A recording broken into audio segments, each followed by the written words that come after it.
सांगाल हा प्रकार घडला होता? समृद्धी महामार्गावरती खिळे असल्याबाबतचा जो व्हिडिओ रात्री व्हायरल झाला होता, तर त्या अनुषंगाने मी सांगू इच्छितो की समृद्धी महामार्गावरचा 54 किलोमीटरचा जो पॅच आहे त्याच्या मेंटेनन्सचं काम चालू होतं आणि ज्या ठिकाणी हा प्रकार घडलेला आहे तर त्या ठिकाणी मेंटेनन्सचं काम चालू असताना म्हणजे जवळपास मागच्या 8 दिवसापासून हे काम चालू आहे। लेन नंबर 1 वरती काम चालू आहे, लेन नंबर 2 आणि 3 ह्या सुरू होत्या।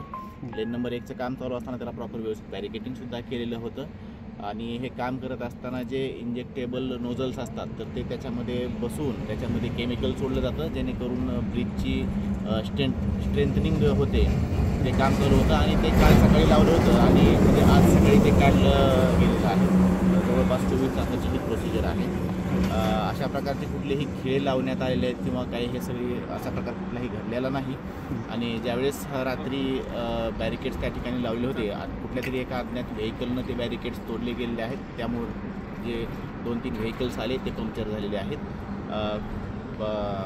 ज्यावेळेस घटना घडली त्यावेळेस HSPचे पोलीस आणि दौलताबाद पोलीस स्टेशनचे पोलीस तात्काळ घटनास्थळी या ठिकाणी पोहोचलेले आहेत।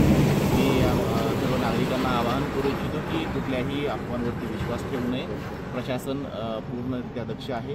जे यापुढेही जे काही मेंटेनन्सची कामं केली जातील त्या प्रत्येक वेळेस प्रॉपर बॅरिकेटिंग रिफ्लेक्टर्स लावून कामं केली जातील याची आम्ही पूर्ण दक्षता घेत आहोत। आता कुठलाही धोका नाही महामार्गावरती? नाही, मेंटेनन्सचं काम आजही ते नोझल्स काढलेले आहेत, वाहतूक पूर्णरित्या व्यवस्थित सुरू आहे।